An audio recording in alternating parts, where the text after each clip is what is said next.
अस्सलाम वालेकुम और साफ डिजिटल के साथ मैं हूं इकरा चौधरी। नाजरीन, अमरीकियों को पता भी ना था कि वो खरबों डॉलर लगा के जनाब मोहम्मद मुस्तफ़ा सल्लल्लाहु अलैहि वसल्लम के एक मोजज़े को आज की दुनिया पर सच साबित करने जा रहे हैं। नबी करीम सल्लल्लाहु अलैहि वसल्लम का वो मोजज़ा कौन सा था जिस पर अनजाने में गैर मुस्लिमों ने इतना खर्चा किया? आज इस वीडियो में हम आपको ऐसा ही एक ईमान अफरोज़ वाक़या बताएंगे। नाज़रीन, डॉक्टर ज़गलूल अल-नजार किंग अब्दुल अजीज़ यूनिवर्सिटी जद्दा में माहिर अर्जियात के प्रोफेसर हैं। कुरान मजीद में साइंसी हक़ाइक़ कमेटी के सरबराह भी हैं और मिस्र की सुप्रीम काउंसिल ऑफ इस्लामी उमूर की कमेटी के भी सरबराह हैं।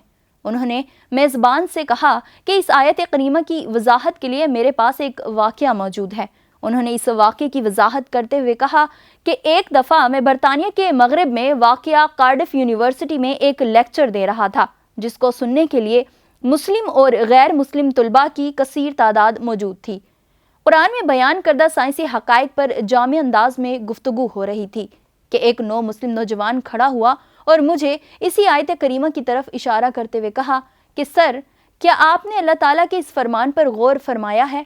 क्या यह कुरान पाक में बयान करदा एक साइंसी हकीकत नहीं है? डॉक्टर ज़गलूल अल-नजार ने जवाब देते हुए कहा कि नहीं, क्योंकि साइंस की दरियाफ्त करदा हैरान कुन अशिया या वाक़ियात की तशरीह साइंस के ज़रिए की जा सकती है, मगर मोजज़ा एक माफूकुल फितरत शय है जिसको हम साइंसी उसूलों से साबित नहीं कर सकते। चांद का 2 टुकड़े होना एक मोजज़ा था जिसको अल्लाह ताला ने नबुव्वत मोहम्मदी सल्लल्लाहु अलैहि वसल्लम की सच्चाई के लिए बतौर दलील दिखाया। हकीकी मोजज़ात इन लोगों के लिए कतई तौर पर सच्चाई की दलील होते हैं जो उनका मुशाहिदा करते हैं। हम इसको इसलिए मोजज़ा तस्लीम करते हैं क्योंकि इसका जिक्र कुरान और हदीस में मौजूद है। अगर ये जिक्र कुरान और हदीस में मौजूद ना हो तो हम इस ज़माने के लोग इसको मोजज़ा तस्लीम ना करते। इसके अलावा हमारा इस पर भी ईमान है कि अल्लाह हर चीज़ पर कुदरत रखता है। फिर उन्होंने चांद के 2 टुकड़े होने के वाक़े को बयान करते हुए कहा कि अहादीस के मुताबिक हिजरत से 5 साल कबल कुरैश के कुछ लोग हजूर अकरम सल्लल्लाहु अलैहि वसल्लम के पास आए और उन्होंने कहा कि अगर आप वाकई अल्लाह के सच्चे नबी हैं तो हमें कोई मोजज़ा दिखाएं। हजूर अकरम सल्लल्लाहु अलैहि वसल्लम ने उनसे पूछा कि आप लोग क्या चाहते हैं? उन्होंने नामुमकिन काम का ख्याल करते हुए कहा कि इस चांद के 2 टुकड़े कर दो। चुनाचा हजूर अकरम सल्लल्लाहु अलैहि वसल्लम ने चांद की तरफ इशारा किया और चांद के 2 टुकड़े हो गए। हत्ता के लोगों ने हिरा पहाड़ को इसके दरमियान देखा, यानी इसका एक टुकड़ा पहाड़ के उस तरफ और एक टुकड़ा इस तरफ हो गया। इब्ने मसूद रज़ियल्लाहु ताला अन्हु फरमाते हैं, सब लोगों ने इसे बखूबी देखा और आप सल्लल्लाहु अलैहि वसल्लम ने फरमाया, देखो, याद रखना और गवाह रहना। कफ़ारे मक्का ने ये देखकर कहा कि ये इब्ने अबी कब्शा यानी रसूल अकरम सल्लल्लाहु अलैहि वसल्लम का जादू है। कुछ अहले दानिश लोगों का ख्याल था कि जादू का असर सिर्फ हाजिर लोगों पर होता है, उसका असर सारी दुनिया पर तो नहीं हो सकता। चुनाचा उन्होंने तय किया कि अब जो लोग सफ़र से वापस आएं उनसे पूछो कि क्या उन्होंने भी इस रात चांद को 2 टुकड़े होते देखा था। चुनाचा जब वो आए उनसे पूछा, उन्होंने भी इसकी तस्दीक की कि हाँ, फलां शब हमने चांद के 2 टुकड़े होते देखा है। कफ़ार के मजमा ने यह तय किया था कि अगर बाहर के लोग आकर यही कहें तो हजूर अकरम सल्लल्लाहु अलैहि वसल्लम की सच्चाई में कोई शक नहीं। अब जो बाहर से आया, जब कभी आया, जिस तरफ से भी आया, हर एक ने इसकी शहादत दी कि हमने अपनी आंखों से देखा है। इस शहादत के बावजूद कुछ लोगों ने इस मोजज़े का यकीन कर लिया, मगर कफ़ार की अक्सरियत फिर भी इनकार पर अड़ी रही। इसी दौरान एक बरतानवी मुस्लिम नौजवान खड़ा हुआ और अपना तारुफ कराते हुए कहा कि मेरा नाम दाऊद मूसा पीटकॉक है, मैं इस्लामी पार्टी बरतानिया का सदर हूँ।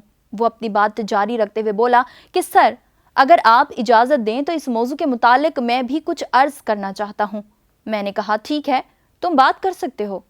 उसने अपनी बात को आगे बढ़ाते हुए कहा कि इस्लाम कबूल करने से पहले जब मैं मुख्तलिफ मज़ाहिब की तहकीक कर रहा था, एक मुसलमान दोस्त ने मुझे कुरान शरीफ की इंग्लिश तफसीर पेश की। मैंने उसका शुक्रिया अदा किया और उसे घर ले आया। घर आकर जब मैंने कुरान को खोला तो सबसे पहले मेरी नज़र जिस सफ़े पर पड़ी वो यही सूरह क़मर की इब्तिदाई आयात थीं।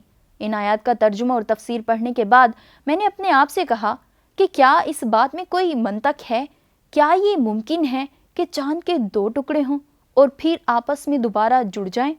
وہ کون سی طاقت تھی کہ جس نے ایسا کیا؟ ان آیت کریمہ نے مجھے اس بات پر آمادہ کیا کہ میں قرآن کا مطالعہ برابر جاری رکھوں۔ کچھ عرصے کے بعد میں اپنے گھریلو کاموں میں مصروف ہو گیا، مگر میرے اندر سچائی کو جاننے کی تڑپ کا اللہ تعالیٰ کو خوب علم تھا۔ یہی وجہ ہے کہ خدا کا کرنا ایک دن ایسا ہوا کہ میں ٹی وی کے سامنے بیٹھا ہوا تھا۔ ٹی وی پر ایک باہمی مذاکرے کا پروگرام چل رہا تھا، جس میں ایک میزبان کے ساتھ 3 امریکی ماہرین فلکیات بیٹھے ہوئے تھے۔ ٹی وی شو کا میزبان سائنسدانوں پر الزامات لگا رہا تھا کہ اس وقت جبکہ زمین پر بھوک، افلاس اور بیماری اور جہالت کے ڈیرے ڈالے ہوئے ہیں، آپ لوگ بے مقصد خلا میں دورے کرتے پھر رہے ہیں۔ جتنا روپیہ آپ ان کاموں پر خرچ کر رہے ہیں وہ اگر زمین پر خرچ کیا جائے تو کچھ اچھے منصوبے بنا کر لوگوں کی حالت کو بہتر بنایا جا سکتا ہے۔ بحث میں حصہ لیتے ہوئے اور اپنے کام کا دفاع کرتے ہوئے ان تینوں سائنسدانوں کا کہنا تھا کہ یہ خلائی ٹیکنالوجی زندگی کے مختلف شعبوں، ادویات، صنعت اور ذرات کو وسیع پیمانے پر ترقی دینے میں استعمال ہوتی ہے۔ انہوں نے کہا کہ ہم سرمائے کو ضائع نہیں کر رہے، بلکہ اس سے انتہائی جدید ٹیکنالوجی کو فروغ دینے میں مدد مل رہی ہے۔ جب انہوں نے بتایا کہ چاند کے سفر پر آنے جانے کے انتظامات پر $1 کھرب خرچ آتا ہے تو ٹی وی میزبان نے چیختے ہوئے کہا، یہ کیسا فضول پن ہے، ایک امریکی جھنڈے کو چاند پر لگانے کے لیے $1 کھرب خرچ کرنا کہاں کی عقل مندی ہے؟ سائنسدانوں نے جواباً کہا کہ نہیں، ہم چاند پر اس لیے نہیں گئے کہ ہم وہاں جھنڈا گاڑ سکیں، بلکہ ہمارا مقصد چاند کی بناوٹ کا جائزہ لینا تھا۔ دراصل ہم نے چاند پر ایک ایسی دریافت کی ہے کہ جس کا لوگوں کو یقین دلانے کے لیے ہمیں اس سے دگنی رقم بھی خرچ کرنا پڑ سکتی ہے، مگر تاحال لوگ اس بات کو نہ مانتے ہیں اور نہ کبھی مانیں گے۔ میزبان نے پوچھا کہ وہ دریافت کیا ہے؟ انہوں نے جواب دیتے ہوئے کہا کہ ایک دن چاند کے 2 ٹکڑے ہوئے تھے اور پھر یہ دوبارہ آپس میں مل گئے۔ میزبان نے پوچھا کہ آپ نے یہ چیز کس طرح محسوس کی؟ انہوں نے کہا کہ ہم نے تبدیل شدہ چٹانوں کی ایک ایسی پٹی وہاں دیکھی ہے کہ جس نے چاند کو اس کی سطح سے مرکز تک اور پھر مرکز سے اس کی دوسری سطح تک کو کاٹا ہوا ہے۔ انہوں نے مزید کہا کہ ہم نے اس بات کا تذکرہ ارضیاتی ماہرین سے بھی کیا ہے۔ ان کی رائے کے مطابق ایسا ہرگز اس وقت تک نہیں ہو سکتا کہ کسی دن چاند کے 2 ٹکڑے ہوئے ہوں اور پھر دوبارہ آپس میں جڑ بھی گئے ہوں۔ برطانوی مسلم نوجوان نے بتایا کہ جب میں نے یہ گفتگو سنی تو اپنی کرسی سے اچھل پڑا اور بے ساختہ میرے منہ سے نکلا کہ اللہ نے امریکیوں کو اس کام کے لیے تیار کیا کہ وہ کھربوں ڈالر لگا کر مسلمانوں کے معجزے کو ثابت کریں، وہ معجزہ کہ جس کا ظہور آج سے 1400 سال قبل مسلمانوں کے پیغمبر کے ہاتھوں ہوا۔ میں نے سوچا کہ اس مذہب کو ضرور سچا ہونا چاہیے۔ میں نے قرآن کو کھولا اور سورہ قمر کو پھر پڑھا اور در حقیقت یہی صورت میرے اسلام میں داخلے کا سبب بنی۔ فی الوقت اتنا ہی۔ مزید انفارمیٹیو ویڈیوز کے لیے دیکھتے رہیے اوصاف۔